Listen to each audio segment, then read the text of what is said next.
Good afternoon and welcome to NASA's Kennedy Space Center in Florida for today's SpaceX CRS-9 post-launch news conference, which is always a pleasure to have a post-launch news conference. After a spectacular liftoff today of the Falcon 9 rocket, we are pleased today to be joined by Dan Hartman.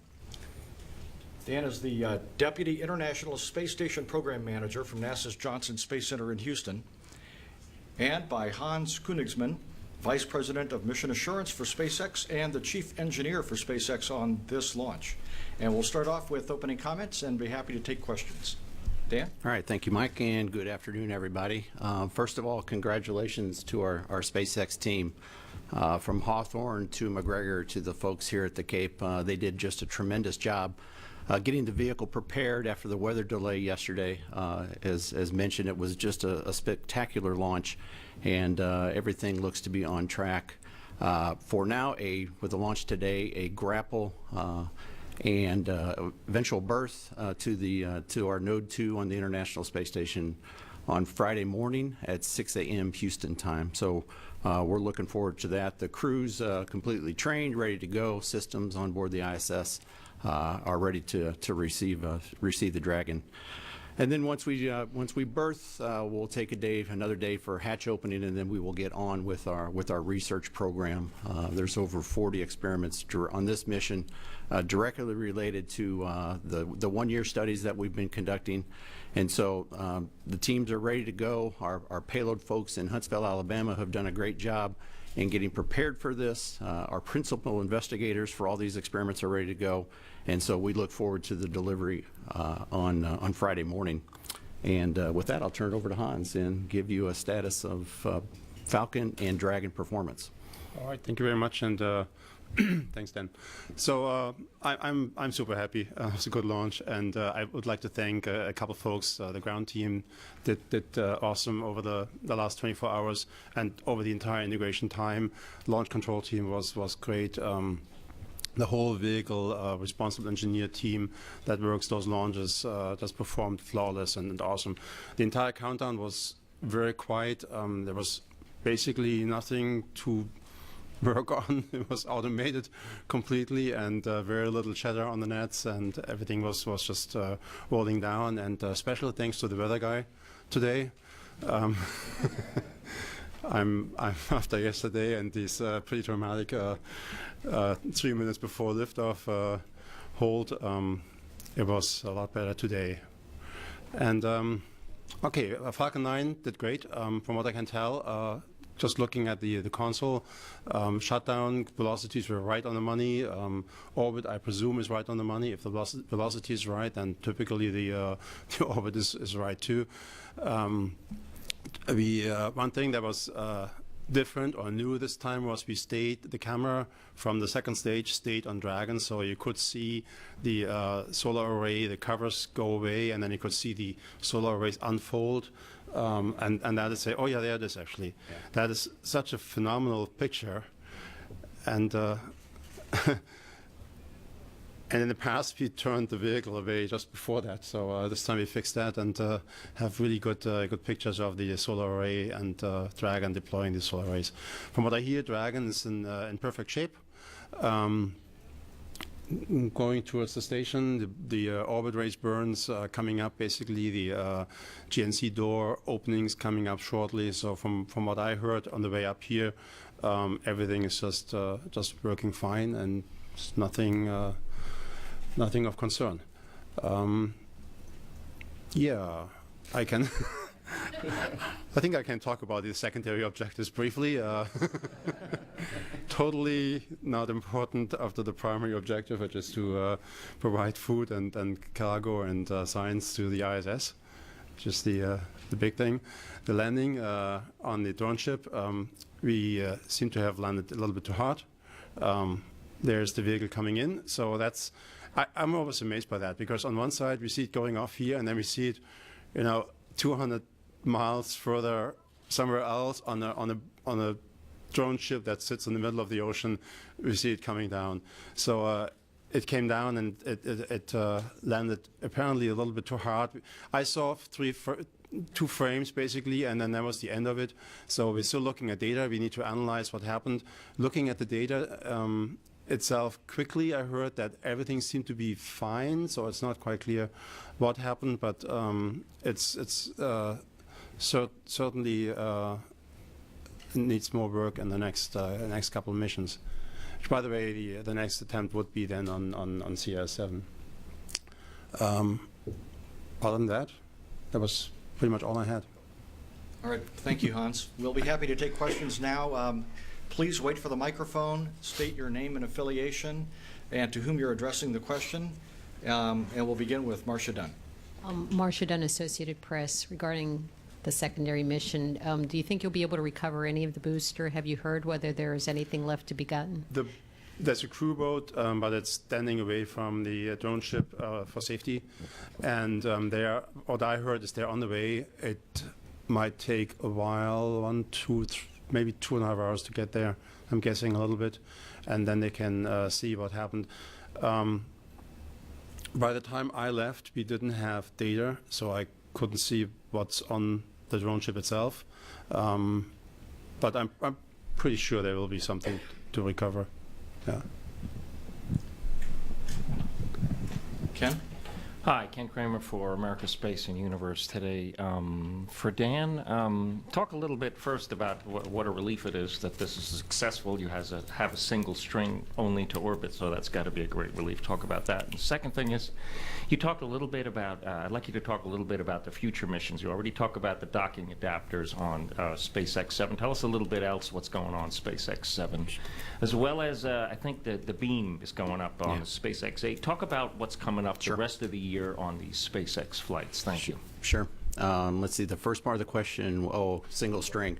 You know, we are single string until we get our orbital team back and flying in the November time period. You know, we do have the HTV vehicle. We just did have an ATV vehicle come and go. And so, you know, single string in the commercial side, yes, but we do have other ways to get cargo to orbit. We do at times share and get some cargo up on Progress vehicles. And so there's multiple ways to get cargo up, but it is certainly nice to get these behind us with 2,000 kilograms of cargo going up. As far as future missions, SpaceX 7 does have the IDA. SpaceX 8 is when we do plan to fly the beam. That is, I want to say, in the September time period. We are working with the Bigelow folks now on how we're going to deploy the module on Node 3 aft when it gets there. We'll inflate it. We'll do some crew-tended work inside of it, but they have a lot of instrumentation that they're trying to determine how this inflation rate is going to happen, and it'll be a tremendous learning experience for them. The payload that we had on this mission was called CREAM, which is a cosmic ray exploration. That will be get back into the fold to go fly. There's some, I want to say, stratospheric gaseous experiment called the SAGE. I'm trying to remember what the acronym stands for. That will go up here in the next few missions as well. We have a MUSES payload that's a commercial endeavor that'll go on the outside on an ELC, and it'll accommodate numerous external payloads as well. So our cargo, the trunk will be full as far as we envision. But that gives you a feeling for some of the science we'll be flying on those missions. If I could ask Hans, are there any, with the beam in the trunk, are there any particular actions, special actions you have to take, or is that pretty straightforward? I think it is straightforward.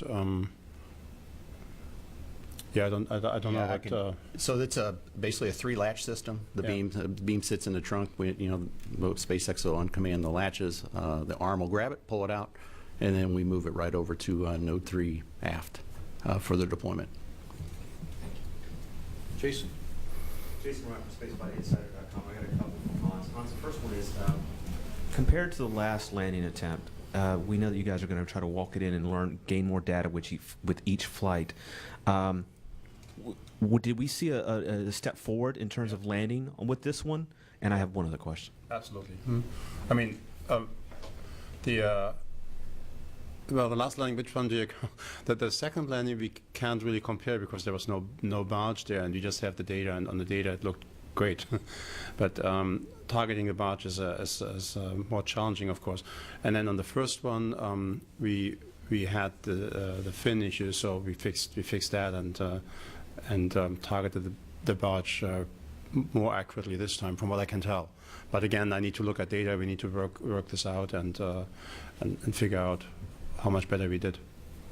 Second question. Now, you said that everything was right on the money and the numbers were right aligned to what you expected. Now, for a lot of us who've been following Falcon 9 flights, it almost seemed like the Falcon took a little longer to get off the pad and into the sky this time around. Is that just a perception, a fault of our perception, or was it a little slower going uphill? I don't think so. I don't think it was heavier than normal. I actually don't see it. So you see more than I do. I look at screens and data, and from that it looked perfectly nominal. I mean, yeah. James. James, in Florida today. Hans, could you just recap some of the basic numbers of the booster flyback? How high did it come down from? How about what was its peak, velocity that it decelerated from, and approximately how far downrange would you say it was, or off the coast? So it was about 200 miles out there, and the boost back burn brings the apogee down to 125 kilometers. So it's actually not very well. It is pretty high, but if you would let it go higher, basically. Huh? So it reduces that. The entry velocity is, I think, in Q alpha, in dynamic pressure, not in velocity. So it's a medium Mach number, 3-4, if I recall this correctly. So from what I can tell, the burns were all right on time, which tells me that the mission moves on nominally, because the vehicle decides on its own when it burns. It has certain criteria that it needs to comply with, height and velocity. And when I see the burn going right on the money with the time, basically the timeline, then I know that the mission is progressing very accurately. From what I could tell during the mission, it looked like right on the money from that perspective. But a lot of that is need to go back and look at data. I basically saw what happened, and then I ran out and jumped in the car and drove over here. So sorry. So SpaceX 7 is the next attempt. Yep. I wondered if you could just run through your manifest between now and then. You were, I think, targeting 24th for the next. The Thales mission is on the April 24. Is that still, even despite your just 1 day slip here or scrub? Yeah, that should still be fine. Okay. And what comes after that? And after that comes CRS-7. Actually, pad aborts, if you count that too. But for Falcon 9, and the CRS-7 is the next one then. Gotcha. Okay. And the numbers are now flipped around. The next one is Falcon 9 17, and then CRS-7 is June Falcon 9 20. Yeah. Because Falcon 9 19 goes from Edinburgh. Okay, in the back. Hi, John Klein with NASA Social. My question's also for Hans. I'm fascinated by the secondary objective. As you have more experiences where the landing of that booster isn't quite right, are you less optimistic about the total number of recoveries you'll have when the system is working at its best capacity, or will you be?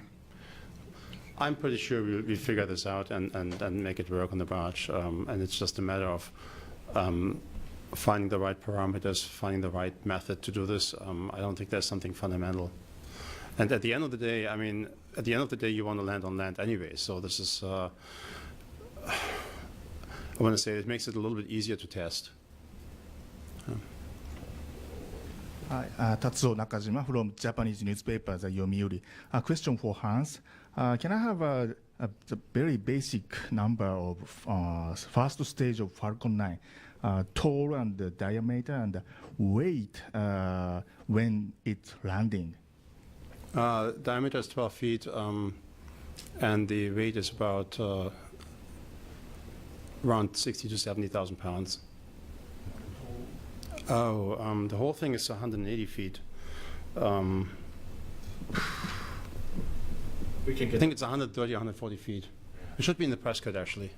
No, you don't have any specific data of fast staging this. Oh, okay. Well, it should be between 130 and 140 feet, I think. Okay. I never saw this. I never look at the stages alone. I look at the whole thing. Ken? Yeah, Ken Kramer. For Dan, I have a question about increasing the crew size. We talked a little bit about that. When, and it's all related to the commercial crew, and obviously it's not going to happen on the very first flight. When do you envision increasing the crew size from 6 to 7? How many commercial crew flights do we have to have before that happens? And Well, when? there's some demonstration flights that'll take place in the late 17s, and so early 18 is when we're kind of planning for jumping our crew size up. It's from a crew size of 3 on the USOS side to a crew size of 4, which then effectively doubles our research capability at that time. And explain a little bit about why that doubles the research time by increasing just one crew member. Sure. Well, it's effectively that, right? The amount, we know how to maintain and do the systems work on the station with a crew of 3 and do 35 hours per week. And so simply adding the extra crew member, we don't envision putting any additional task on that. I'm not saying we'll name people payload specialists or anything like that, but just the amount of time freed up that can be used for research versus what we've learned over the last 10 years or so on what it takes for transfer of cargo, what it takes for maintenance of the vehicle. We think that's very achievable. Thank you. Stuart Money, Interspace.net, and my question is for Hans. Could you assess approximately what amount of fuel reserve might have been on board if everything had gone well with the landing attempt? In other words, how many seconds of hover potentially were still in the tanks? It's not a lot. It's a few seconds, at the order of 2 or 3 seconds, basically. Yeah. And that also is, of course, tricky, because if you run your car down to the fuel that you need in 2 or 3 seconds, that is very difficult. Jason, do you have a question? This one's for Dan. Real quick, can you tell us with CRS-6, 7, 8, what other experiments besides beam and some of the other payloads we can expect to see you take to orbit soon? I don't have the specific list in front of me. I can tell you for the next, I think we started with 6, 7, 8, and 9 for sure. We plan to keep on flying the animals for animal research. I believe on SpaceX 9 we're going to also include some research from JAXA in that same area of animal research. I'd have to go back and look. I'm sure there's some additional experiments that we're flying for fluid shifts to support the human research in the 1-year increment that we plan to do. But we can certainly get those plans are in place, probably all the way out to SpaceX 9 to the end of the year, and we can make that available through Mike. Thank you. Yeah.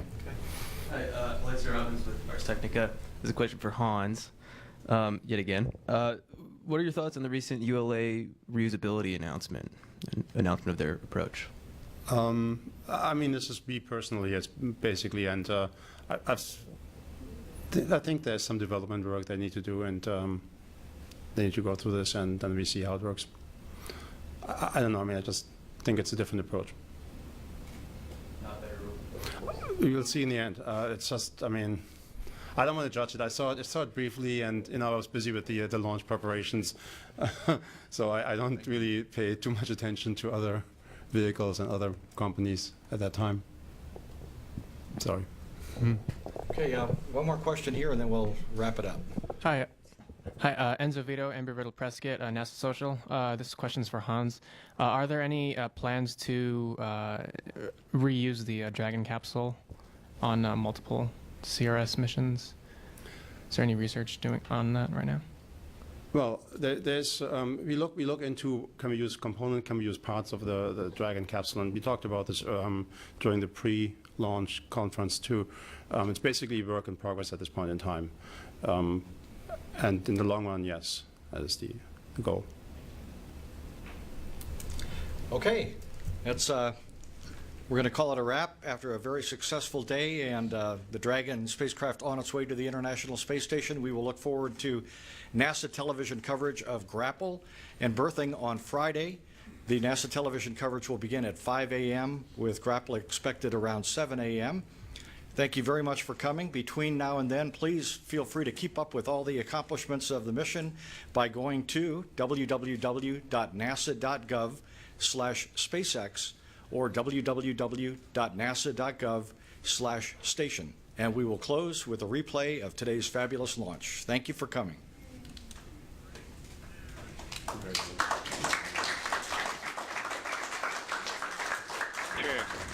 9, 8, 7, 6, 5, 4, 3, 2, 1.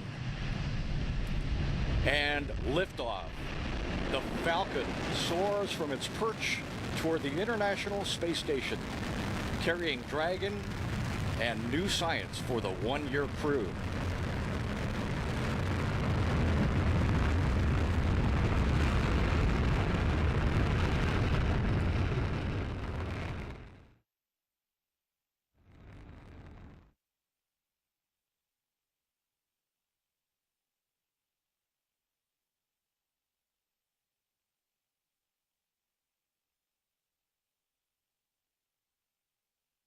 Responsible engineer team that works those launches just performed flawless and awesome.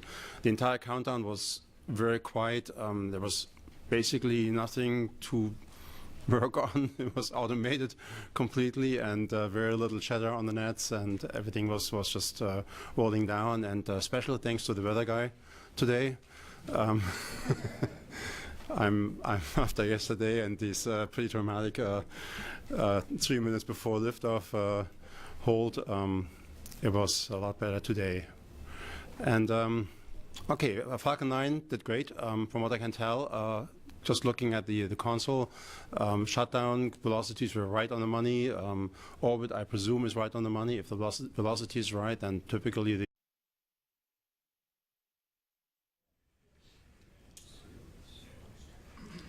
Good afternoon and welcome to NASA's Kennedy Space Center in Florida for today's SpaceX CRS-9 post-launch news conference, which is always a pleasure to have a post-launch news conference. After a spectacular liftoff today of the Falcon 9 rocket, we are pleased today to be joined by Dan Hartman.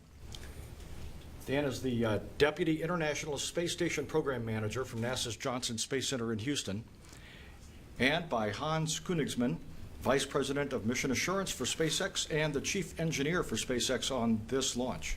And we'll start off with opening comments and be happy to take questions. Dan? All right, thank you, Mike, and good afternoon, everybody. First of all, congratulations to the orbit is right too. One thing that was different or new this time was the camera from the second stage stayed on Dragon, so you could see the solar array, the covers go away, and then you could see the solar arrays unfold. And that is oh yeah, there it is actually. Yeah. That is such a phenomenal picture. And and in the past, we turned the vehicle away just before that. So this time we fixed that and have really good pictures of the solar array and Dragon deploying the solar arrays. From what I hear, Dragon is in perfect shape. Going towards the station, the orbit race burns coming up, basically the GNC door. Over 40 experiments on this mission directly related to the one-year studies that we've been conducting. And so the teams are ready to go. Our payload folks in Huntsville, Alabama have done a great job in getting prepared for this. Our principal investigators for all these experiments are ready to go. And so we look forward to the delivery on Friday morning. And with that, I'll turn it over to Hans and give you a status of Falcon and Dragon performance. All right, thank you very much, and thanks, Dan. So I'm super happy. It was a good launch, and I would like to thank a couple folks. The ground team did awesome over the last 24 hours and over the entire integration time. Launch control team was great. The whole vehicle. Our SpaceX team. From Hawthorne to McGregor to the folks here at the Cape, they did just a tremendous job getting the vehicle prepared after the weather delay yesterday. As mentioned, it was just a spectacular launch, and everything looks to be on track. For now, with the launch today, a grapple and eventual berth to our Node 2 on the International Space Station on Friday morning at 6 a.m. Houston time. So we're looking forward to that. The crew's completely trained, ready to go. Systems on board the ISS are ready to receive the Dragon. And then once we berth, we'll take another day for hatch opening, and then we will get on with our research program. There's